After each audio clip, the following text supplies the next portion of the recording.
Cek, cek.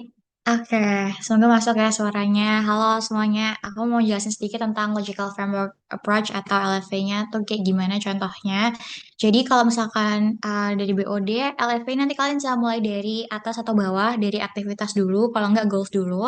Misalkan di sini contohnya goals dulu ya, project summary-nya itu project summary atau goals-nya itu tujuan jangka panjang atau tujuan main goal-nya itu apa sih? Misalkan di sini contohnya staff kita memiliki keterampilan digital dan skill analitik sistem energi pintar. Terus kita bedah lagi dari goals tujuan besar itu aktivitas apa ya yang bisa kita lakukan? Oh, kalau misalkan kita mau punya keterampilan di situ, berarti kita bisa nih ngelakuin training atau workshop tentang energi pintar dan tools data itu tadi. Nah, terus dilanjutkan ke output dan juga outcome. Kalau output itu di sini kita tulis adalah staff complete a certified training program. Jadi staff menyelesaikan program pelatihan bersertifikat. Dilanjutkan dengan outcome tim mampu mengelola platform data energi ini secara mandiri gitu ya, secara internal kayak gitu. Terus kita lanjut ke indikator. Indikator itu di sini untuk bagian activity-nya bisa dilihat dari attendance rate-nya. Lalu untuk output-nya, at least 80% of employee-nya itu pass the certification. Terus outcome-nya completion of the training dan indikatornya ini yang bisa diukur. Jadi biasanya kalau indikator ini dia bisa diukur. Jadi ada angka-angkanya, dia uh, menunjukkan data gitu ya. Ini contohnya 80% of staff using digital tools effectively in their daily tasks. Terus lanjut lagi untuk means of verification atau cara verifikasi. Untuk cara verifikasinya di sini yang activity yaitu training schedule, terus outputnya training attendance, outcome-nya itu certification list, dan juga yang terakhir di goals-nya itu internal performance report. Terus risk assumption.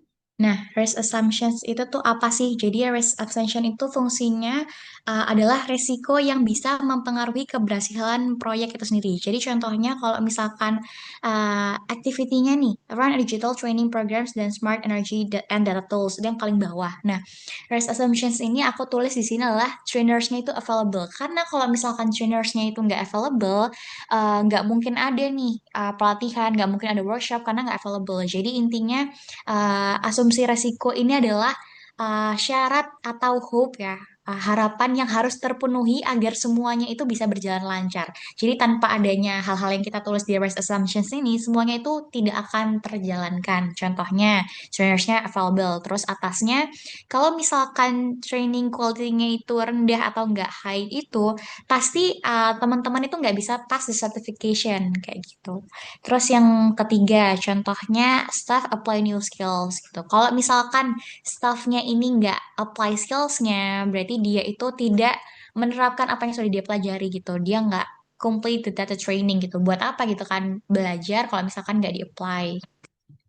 Terus yang terakhir, asumsinya adalah tools provide are functional. Jadi, tanpa ini semua itu, hubungan antar barisnya itu nggak berjalan dengan lancar. Jadi, worst assumptions adalah hal-hal yang harus terpenuhi gitu, supaya semuanya itu berkesinambungan dan bisa berjalan dengan lancar. Kayak gitu sih, kalau untuk LFA. Uh, Mungkin aku kasih contoh sedikit aja untuk contoh di divisi lain ya. Let's say di marketing dan juga PR. Uh, Teman-teman ambil contoh ya. Goalsnya kalau misalkan di marketing itu gambaran jangka panjangnya brand atau ONEC pengen dikenal dan dihargai secara luas secara internasional misalkan itu kan goals secara panjang ya. Terus kita beda lagi kira-kira aktivitas apa ya yang bisa kita lakukan untuk mencapai goals itu. Misalkan aktivitasnya kita buat konten, terus kerja sama media, terus kita naikin engagement sosial kita. Baru kita pikir kayak outputnya apa, outcome-nya apa. Output itu hasil langsung dari aktivitas yang kita kerjakan. Kalau misalkan kuliah berarti kita dapat gelar, terus kalau misalkan kita training kita dapat sertifikat. Nah, kalau misalkan kita buat konten, terus eh, kerja sama media itu mungkin lebih ke produknya ya. Jadi misalkan ada campaign itu termasuk output juga, terus konten digital yang yang kita kerjakan dari aktivitas itu apa, itu mungkin outputnya.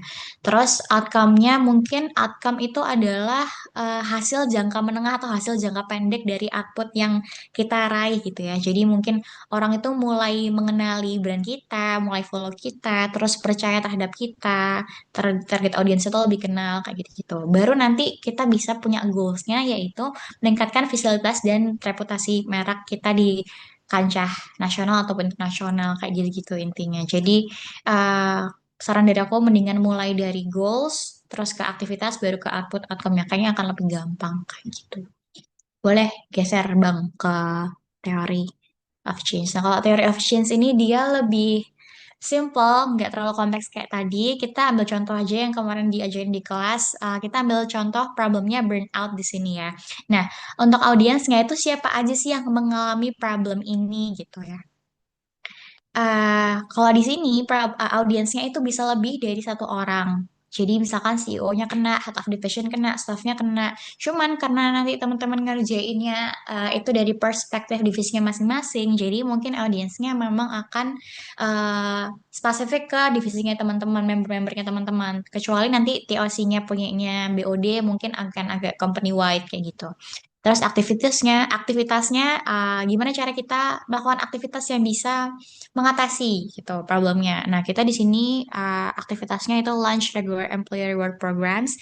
Jadi program-program rewards untuk karyawan, entah itu dari enhancement atau mungkin gaji dan lain-lain gitu. Terus impactnya apa? Nah, impact di sini itu lebih secara kualitatif, secara kata-kata. Misalkan kata-kata yang menunjukkan improvement ya. Contohnya improve well-being and motivation atau nanti teman-teman cari yang kata-kata yang performa lebih baik atau apa tergantung problemnya tadi.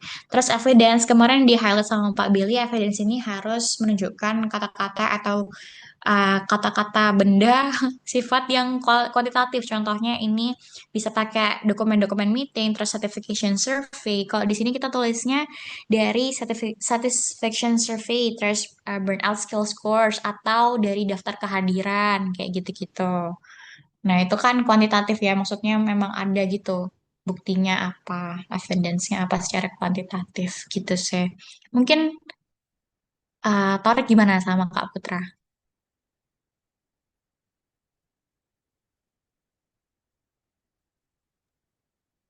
Dari aku bertanya, dosen, untuk yang TOC ini apakah harus pakai arrow-arrow seperti ini? Dan itu arrow-nya harus apa nyambung bagaimana ya? Makasih. Oke, kalau misalkan lainnya atau arrow-nya ini, sebenarnya kalau di contoh ini burnout itu bisa kemana aja. Itu lebih ke penjelasan aja sih burnout-nya, bisa ke CEO, biar ke head of division juga. Jadi, uh, misalkan ada dua tabel lebih ya, ada dua tulisan itu bisa disambungin kalau misalkan memang dia tuh berasal dari satu problem yang sama gitu. Jadi kalau misalkan memang uh, kolom-kolomnya ini berasal dari problem yang sama, bisa teman-teman hubungan-hubungan pakai arrow gitu. Tapi kalau misalkan memang berbeda problem, ya nggak usah pakai arrow, nggak apa-apa. Sebenarnya optional aja sih teman-teman. Tapi kalau misalkan bisa pakai arrow itu kan bisa lebih spesifik penjelasannya. Kayak gitu ya, Rick ya. Coba Torek ada tambahan nggak? Oke. Aman. Aman. Oke, mungkin sekiranya itu ya, guys. Semoga aman sih. Penutupan. Terima kasih teman-teman. Semangat. Jangan lupa jadwalnya 3 hari ya. Oke, Oke. nanti Thank jadwalnya dari Torek ya, you. guys ya. Thank you. Bye-bye. Ya.